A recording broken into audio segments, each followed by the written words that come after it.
Today's video is going to be me giving you a rundown of what my May bullet journal spread looks like this month. I definitely have some new styles compared to what I had last uploaded, so maybe you might like these styles better. I'm always forming this and changing this up into something that works better for me. I usually get my ideas from Pinterest or just like a personal, I'm like, yeah, that would look better if it was written like this. But I play around with it, as should you, especially if you're getting into bullet journaling. It can be hard to keep consistent with it if you're just doing either too much or not enough.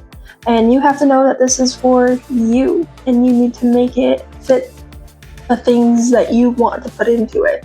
I've definitely changed my styles over the past 5 years. I've picked up and dropped off on a bullet journal so many times. I'm starting in half months, starting in the middle of the year.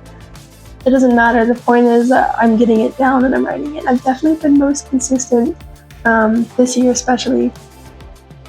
And so hopefully you can too, because it's actually kind of a game changer.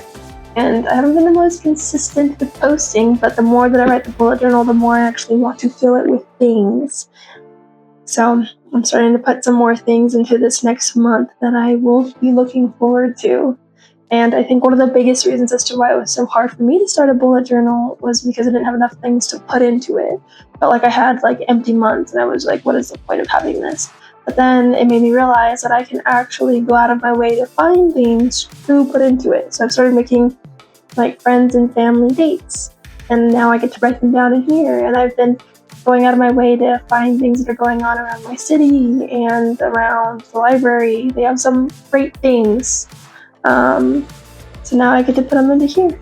And so maybe that will help you get started on a bullet journal. I definitely recommend, but the most important thing to remember is that this bullet journal is for you and your life. So always shape it to what you need. But anyways, maybe you'll find something you like.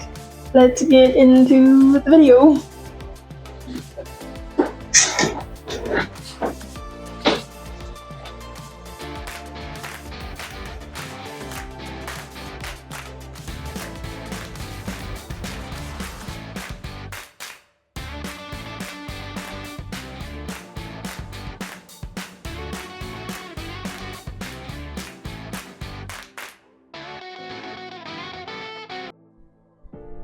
We're going to be getting into my May bullet journal spread, and so I have already made a general outline for all of the pages. That way you don't have to see me go through what I want it to look like. I'm pretty much just finalizing all the pages, so I've got pencil marks that I need to get rid of, but I'm pretty much going to finalize all of it.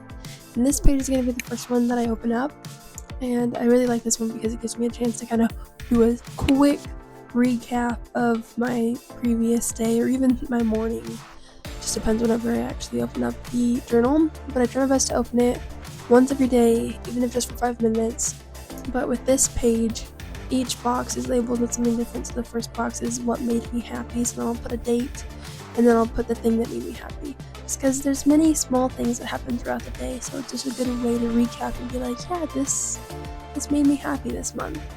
And then the next to that, I have self-reminders. So every so often, I have conversations with myself or family or friends, and you learn something a little bit about yourself or about just general people or ideas. And so this is a good spot for me to be like, remember this, especially if I'm going through a really hard time that week or that day, and I can just use this as a self-reminder, life isn't so bad and I should be happy for these reasons.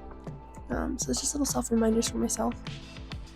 And then on the second row, the first box is reading log. I've been really getting into books for sure, but audiobooks. That is something that I am very new to this year, but I have actually liked it quite a bit because it gives me a chance to listen to it on the car ride. I initially was not a fan of them. Just felt like it was cheating, felt like it didn't actually count. But I guess once you get more comfortable and familiar doing it once, you do it again. So, and the bottom 3 boxes are something that I might eventually change out because I'm not really using the middle one much. But I have my completed projects, so pretty much any project that I want to get done this month, I write them all in there. And then if I complete them, then I'll just highlight them and cross them off. And then the next one is code log. So I want to get more into learning how to program, and so that was supposed to be almost like my reading log or my code log.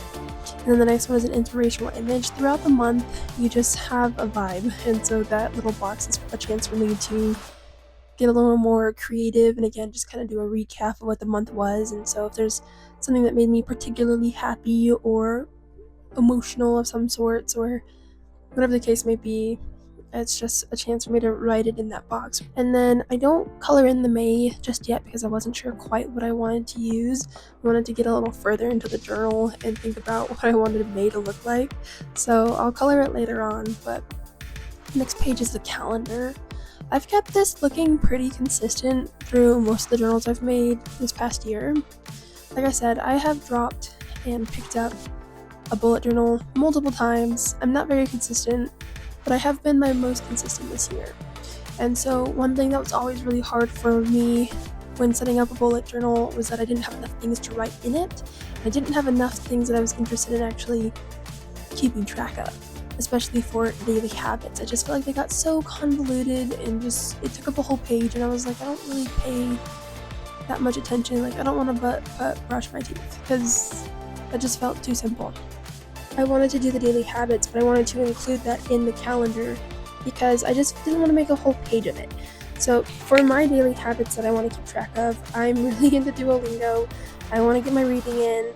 I want to make sure I make YouTube videos. I want to see if I have a no spend day, make sure I drink enough water.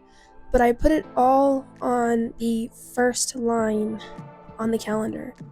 You'll kind of see me make some marks, some vertical marks, and so that's how I'll fill it in. Maybe I'll include a picture so you can kind of get an idea of what that looks like. But I really like this for me, and I think it helps me keep track of everything all in one page, and it gives me a chance to always just look at it. Like after I look at the May page, I open it up.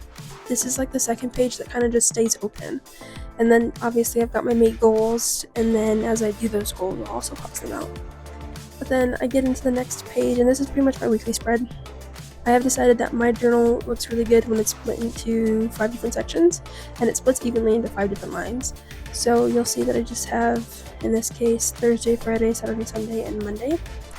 This is actually a page idea that I've gotten from Pinterest. So this is a generally new setup, but I liked using it last month, so I'm going to use it again this month.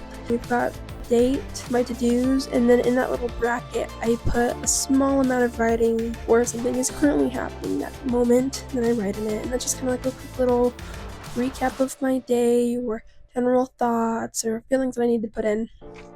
On the next page I have my top row with breakfast, lunch, dinner, and snacks, so I can keep track of what it is I'm eating, if I'm eating. I don't have a hard time eating, it's just something to keep track of to see also like all the new things I try, because I've been trying to get into making different foods.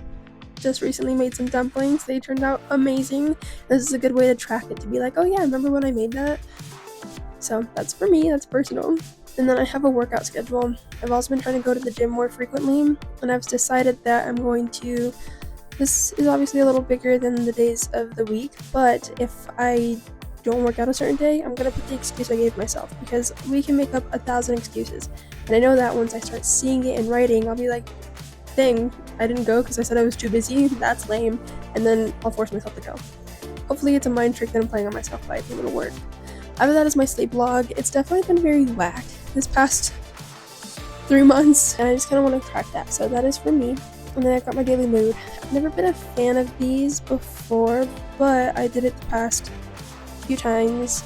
I still don't think I get much out of it, but it might help me to track just in general what's going on with myself that I don't realize. Like, I don't know. We'll see. But maybe it'll add something to my life that I didn't realize. And then next, I've got my weekly review. The weekly review is another way for me to get into journaling, and so I'm happy about that. The daily schedule, I'm hoping that I can just kind of make the most of my time.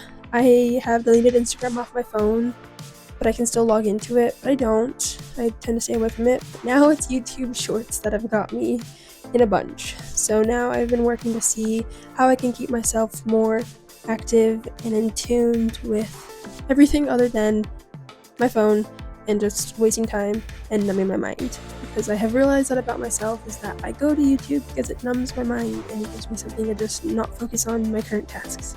So that is for me. this has been the entire rundown of my May bullet journal spread. Obviously, as the weeks go on, I'll add more of the weekly layouts, and then I pretty much just go back in and do the rest of the coloring in of my flowers on my May front page. And so that is pretty much it for my May journal. I hope you like it.